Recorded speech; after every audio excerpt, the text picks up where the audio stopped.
I stepped out of the cab, fighting off the last remnants of Zurich's winter still clinging to my coat. The sun here felt different, brighter, almost mocking. I'd been gone for 2 years, working contracts that pushed me past every limit, but I did it. I built something. I was proud of myself, proud enough that coming home should have felt like a victory lap. My keys jangled as I approached the front door, but before I could even touch the handle, I heard the music. Loud, thumping. Laughter rolled through the walls, spilling out of every window. My stomach tightened. Maybe they'd thrown me a surprise party, I told myself. Maybe my family was actually happy to see me home. I pushed open the door and froze. My house was packed. At least 90 people, shoulder to shoulder, red cups in hand, children darting under the buffet tables, plates stacked high with food I didn't even buy. Streamers crisscrossed the living room ceiling. Someone had dragged my favorite rug outside for a beer pong game. My eyes landed on the person who should have explained everything, my mother. She was in the kitchen, laughing, stirring a giant pot of stew, acting like this was her personal festival. And right beside her, my brother Devin, playing host, soaking up attention like he owned the place. I felt like a trespasser in my own house. Before I could speak, a distant cousin I barely recognized shoved a plate into my hand. "Eat something," she said, turning away before I could answer. The smell of barbecue sauce and cheap coleslaw made my stomach turn. I slipped through the crowd, each step heavier than the last. No one even noticed me. They kept dancing, shouting, posing for group photos in front of my fireplace.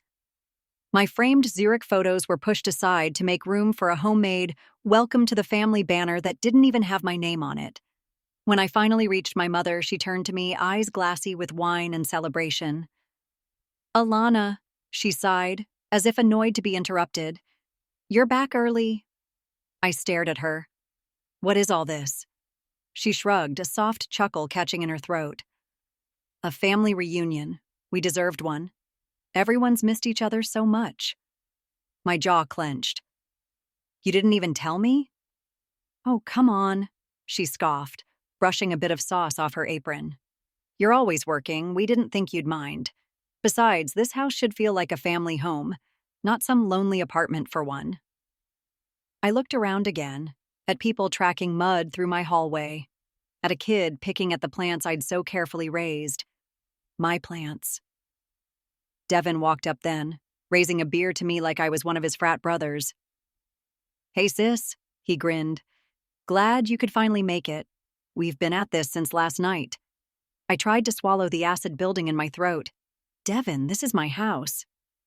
"Yeah, we know," he said, dismissing me with a wave. "But you never use it. Don't be so uptight. Relax." Something snapped in me right then. Not loud, not public, but quiet, like a string pulled too tight finally breaking. I set the untouched plate down on the counter. My hands were steady. My voice was calm. "Okay," I said. Just that one word. They barely heard me. The music drowned everything out, and my mother had already turned back to her stew, ignoring the woman who owned the very walls around her. In that moment, I realized I didn't belong here. Not the way they wanted me to. I wasn't welcome, not really. I was tolerated. An afterthought? I took one last look around my home, memorizing every stain they'd left behind, every careless footprint on the polished floor. It wasn't just the house they'd disrespected. It was me.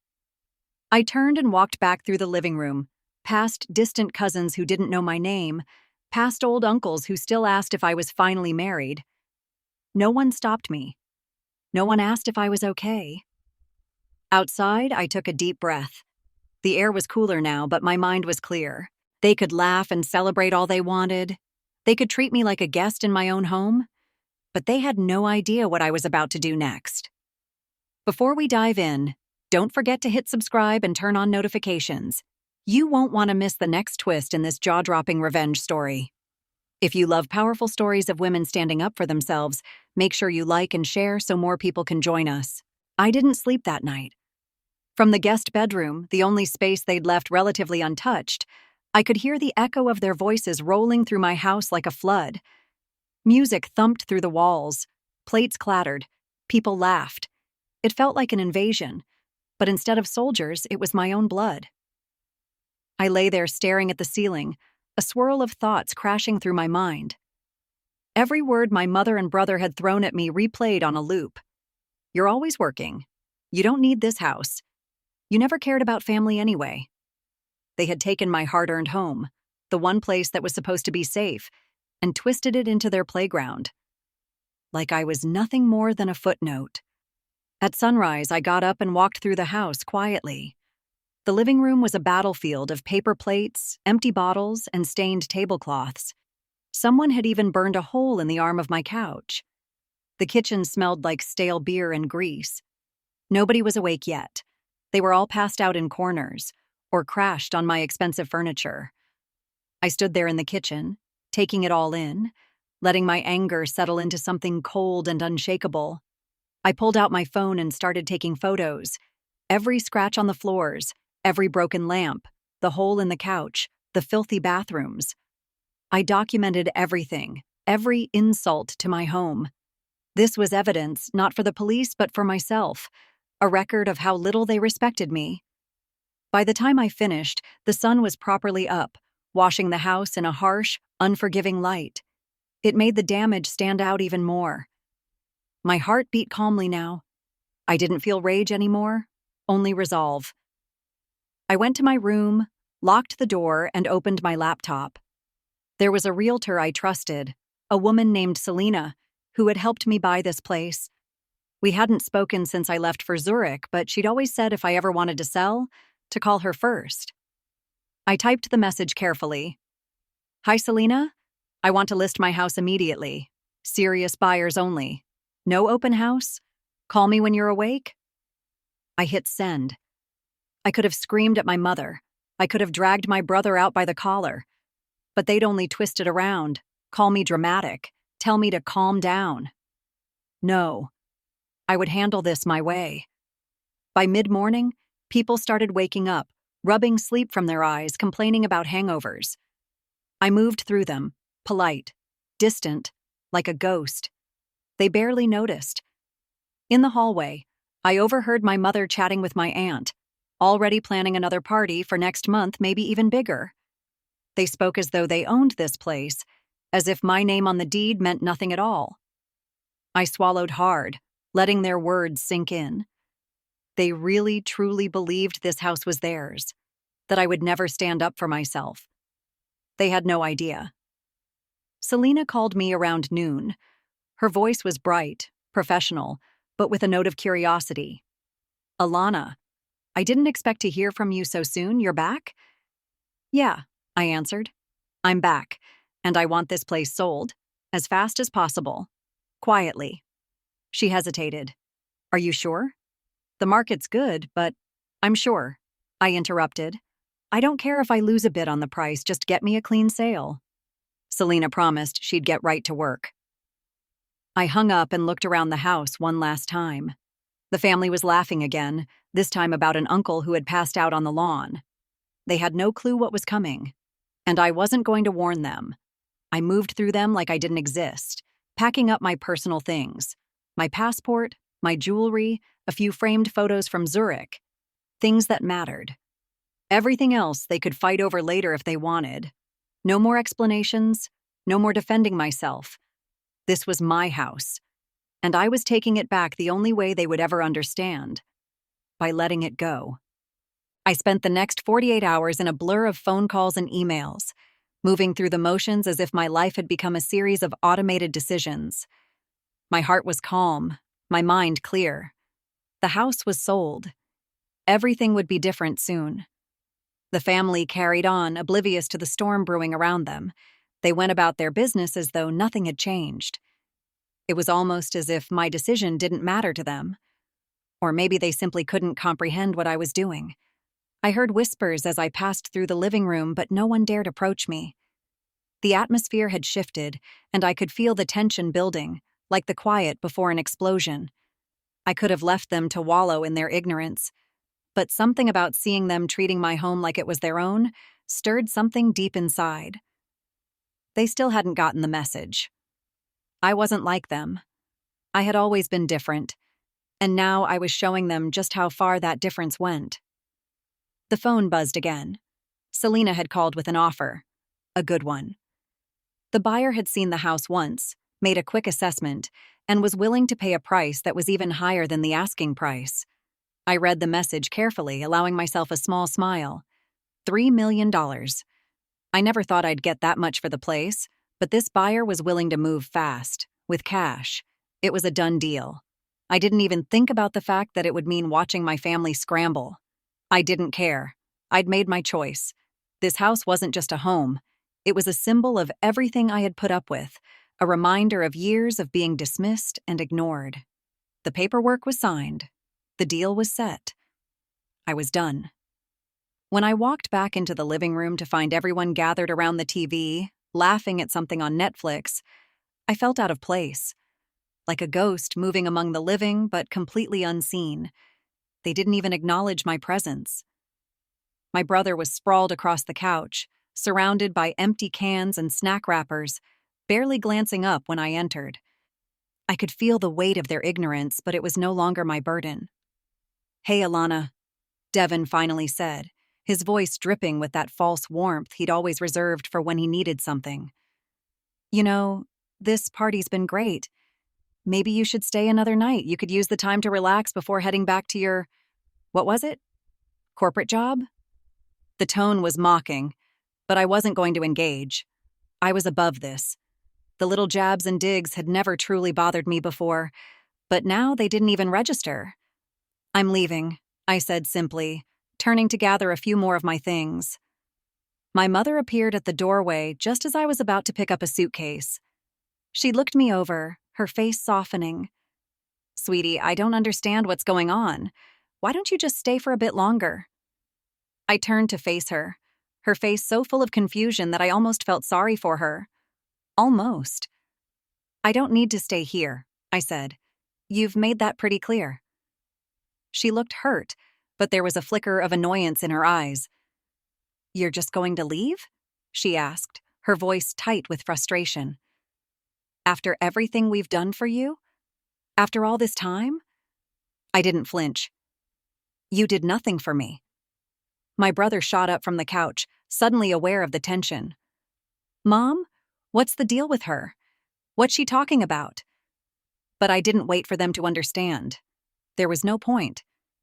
I didn't argue, I didn't try to explain, I didn't need to. I simply walked out, through the front door, leaving them behind. They hadn't even noticed the boxes, hadn't realized I was already halfway gone. They would find out soon enough. When I got into my car, the weight of the decision settled on my shoulders. This was it. I was done. There was no turning back now. I drove in silence, the city blurring by as I moved farther away from the house. My house that I'd once thought was my home. They wouldn't get it, they couldn't. But that didn't matter anymore. I was reclaiming my life, taking control of my future. It was time for them to face the consequences of their choices. And they would. The sale would go through. The house would be gone.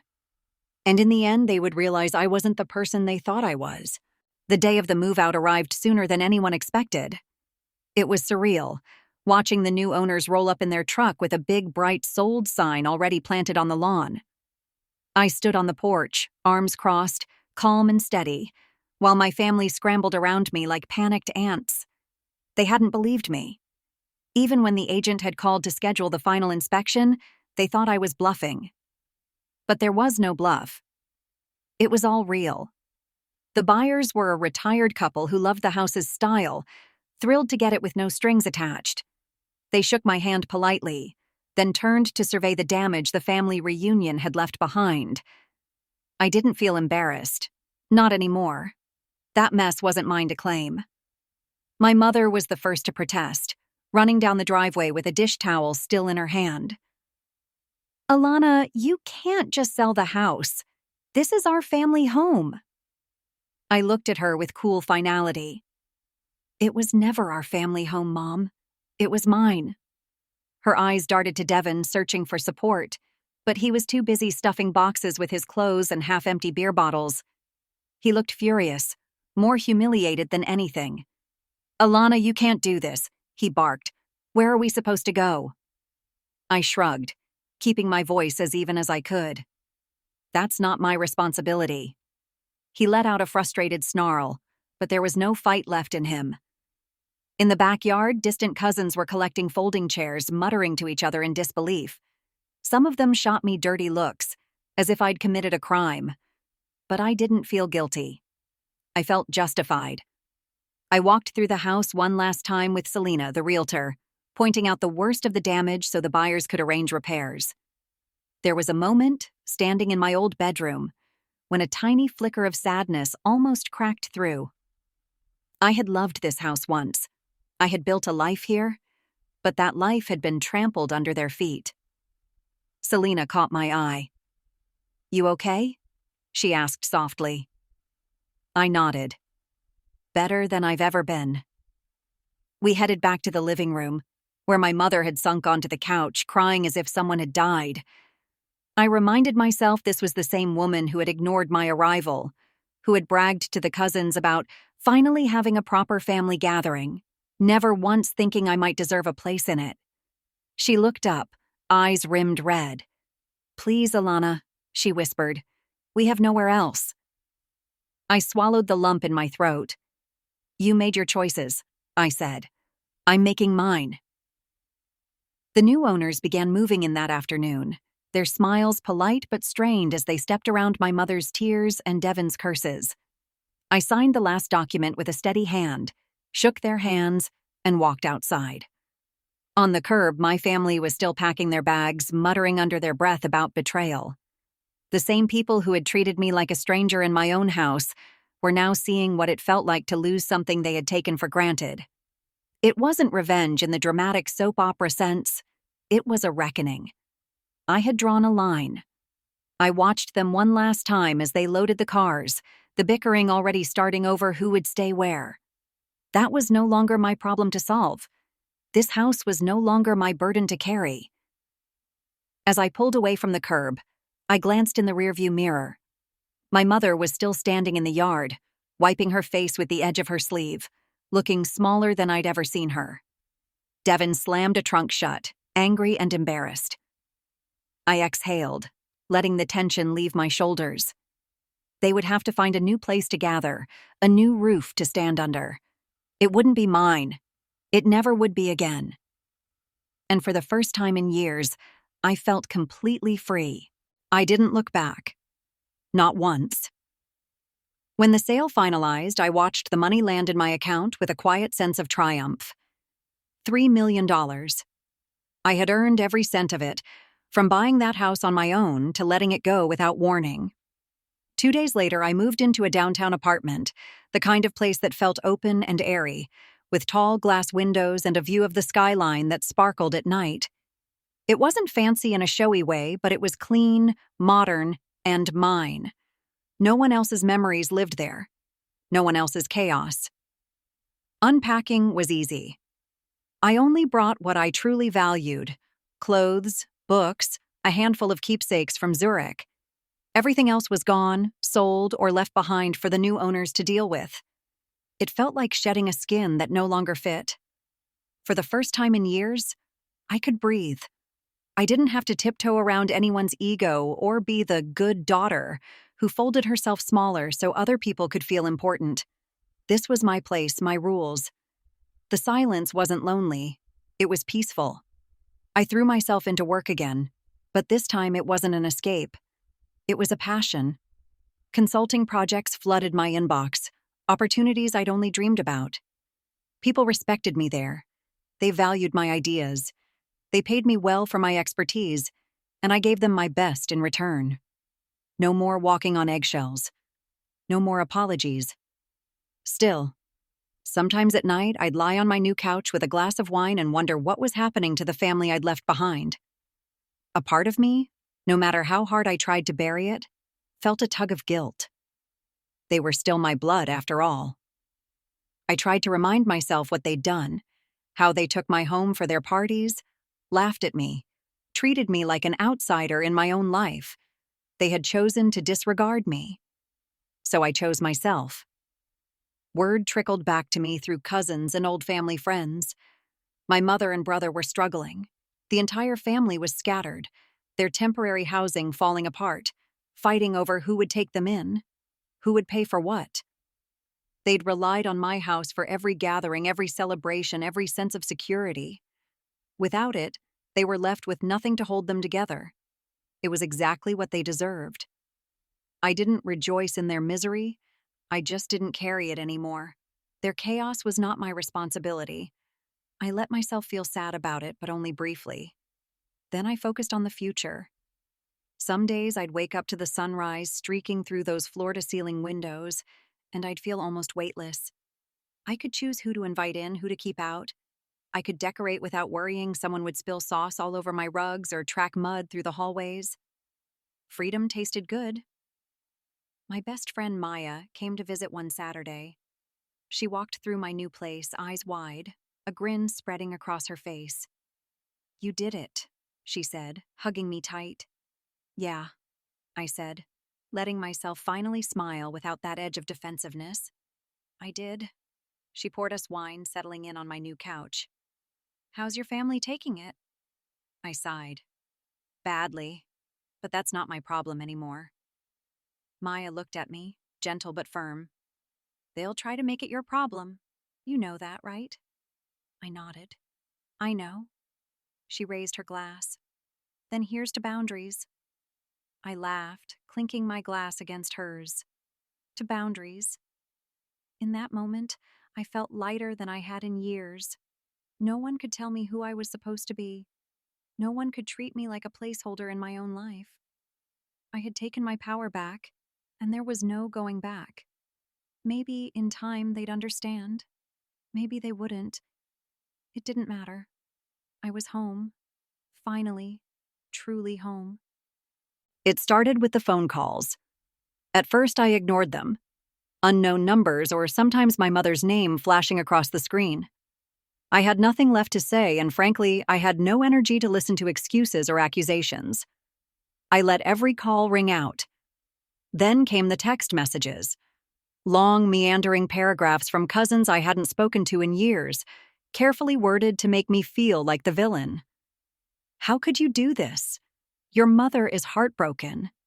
Devin says you've ruined everything. Ruined everything." No, I'd saved myself. But the guilt campaign was relentless. They pulled in family friends, distant relatives, even old neighbors, sending message after message about how I had betrayed my roots, how family should always come first, how I was too proud to understand what really mattered. It made my stomach clench some nights, reading through the accusations. I would lie awake on my clean, quiet couch, hearing their words echo. Selfish, cold, ungrateful. If I'd been younger or weaker, I might have believed them. I might have given in, apologized, even offered them money to smooth things over. But I wasn't that girl anymore. They had chosen to disrespect me. They had chosen to treat my home like a free-for-all. I had drawn a line, and they had crossed it. My reaction had been measured, fair, and final. Still, their campaign pressed on. One day, I came out of a client meeting to find my phone full of voicemails.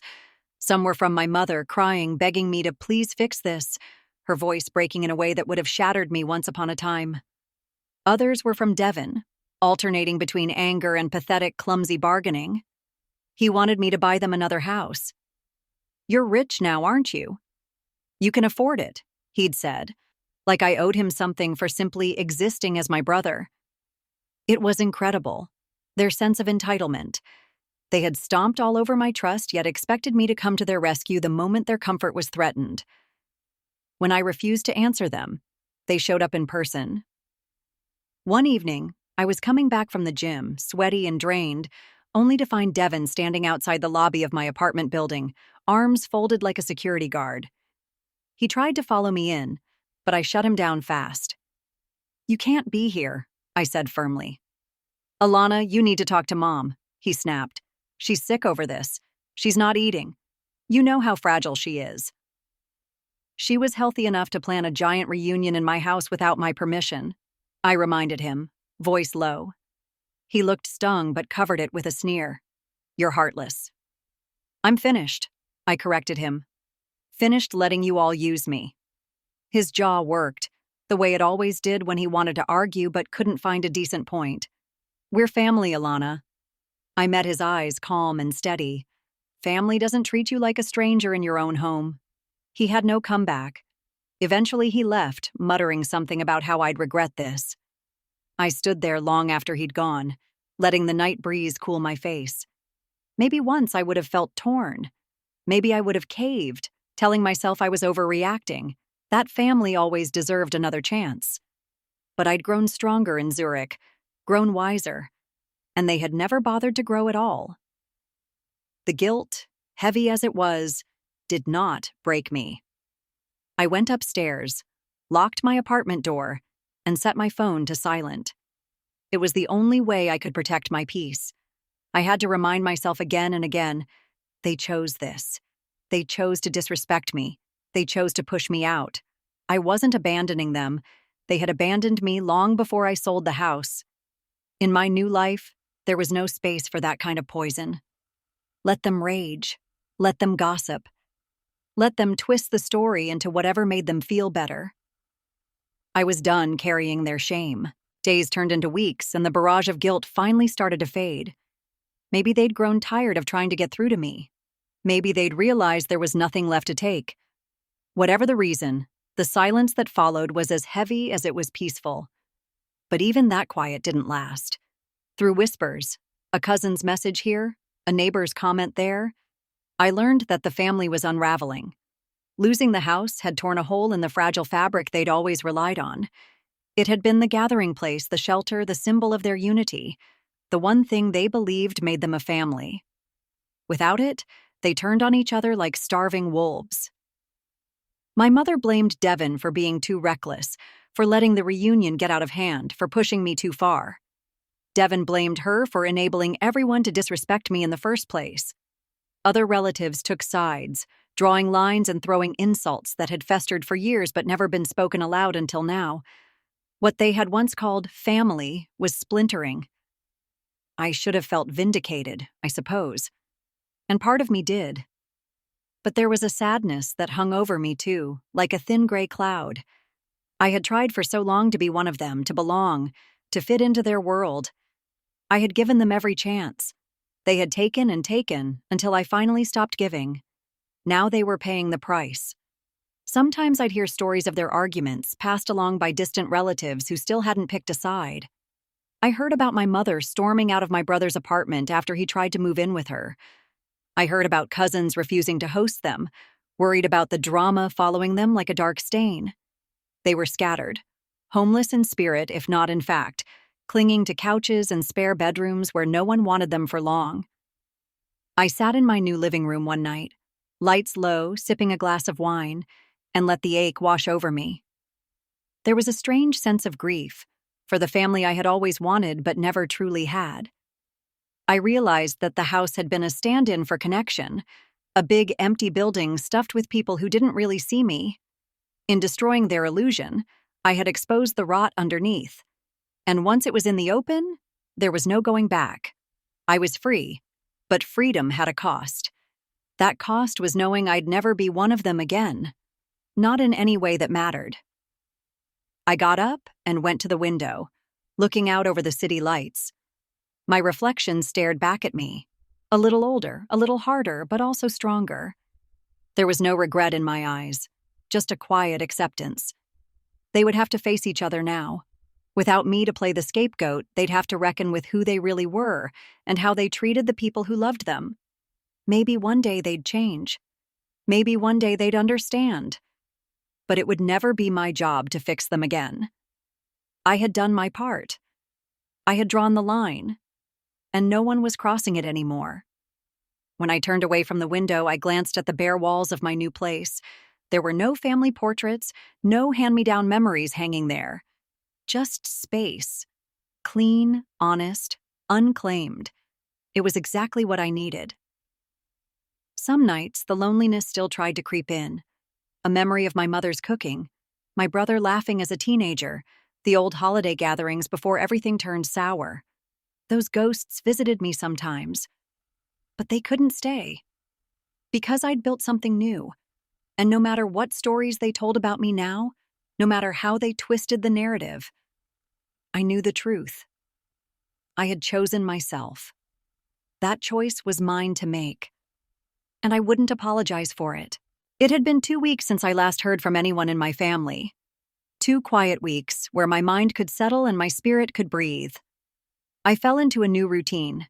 Coffee on my balcony at sunrise, working on projects that challenged me, going to the gym without explaining where I was going, sleeping without worrying about someone knocking on my door. Then one evening, there was a knock. At first, I ignored it, thinking it might be a neighbor, or maybe a delivery. But it came again, a softer, more desperate rhythm that made me pause. I stepped to the peephole and my breath caught. My mother. She stood there, small and hunched, shoulders trembling. Her eyes were puffy, her hair undone in a way I'd rarely seen. There was something about seeing her outside my door that punched the air from my lungs. For a moment, I wanted to open it and hug her, to be that loyal daughter I'd been taught to be. But I stood frozen. She knocked one more time, then lowered her head as if the weight of it was too much to bear. "Alana?" she called through the wood, her voice breaking. "Please, please, honey, let me in." I opened the door, but only part way. She flinched as if she'd expected to see a stranger, not me. "Hi, Mom," I said quietly. Tears spilled down her face instantly. "I had nowhere else to go," she whispered, pressing a shaking hand to her chest. "Everyone has turned on me. Devin. He won't even answer my calls. I'm lost." I felt something sharp twist in my chest. Part pity, part resentment, part exhaustion. "Where have you been staying?" I asked. "With your cousin Michael for a bit," she said, voice shaking. "But his wife, she doesn't want me there anymore. She says I stir up trouble." I raised an eyebrow but held my tongue. My mother reached forward, trying to push the door open wider, but I held it firm. "I know you're angry," she said, voice thick with grief. "I know I was wrong. I should have respected your home. I should have told Devin to stop." I studied her, searching for any trace of the arrogance she'd worn back then. But it wasn't there. What stood before me was a broken woman, stripped of every shield she had ever hidden behind. "I don't hate you," I finally said, the words tasting strange on my tongue.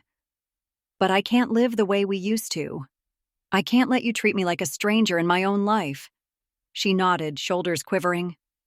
I know, Alana. I was wrong." A sob escaped her, raw and pitiful. I wanted to believe her. I wanted to trust that those tears were for me, not just for the comfort she'd lost, but the wounds were still too fresh. "Mom," I sighed, "I can't let you stay here. I'm sorry." She looked like I'd slapped her. "Where will I go?" "I don't know," I said, swallowing the ache in my throat. "But I can help you find a place. I can help you get settled. Somewhere that's yours, but not here. I need to protect my peace." She wiped her eyes, defeated, but there was a flicker of understanding in her expression, like she'd finally seen me for who I really was. Not a doormat, not a background character. A daughter who had found her own voice. She nodded slowly. "Will you help me?" "Yes," I said, and meant it. "I'll help you. Just not at the cost of my own life."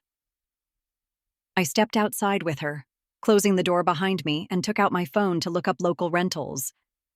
We stood there together, awkward, fragile, but somehow honest in a way we'd never been before.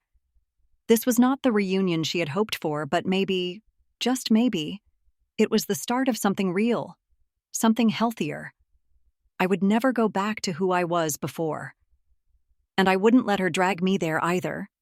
But I could help her as long as she respected the boundary between us. As I searched for listings, my mother leaned against the wall, exhausted. I glanced at her, realizing that despite everything, some part of me would always care. Family was complicated, but I was no longer afraid to protect myself. no matter who stood on the other side of the door.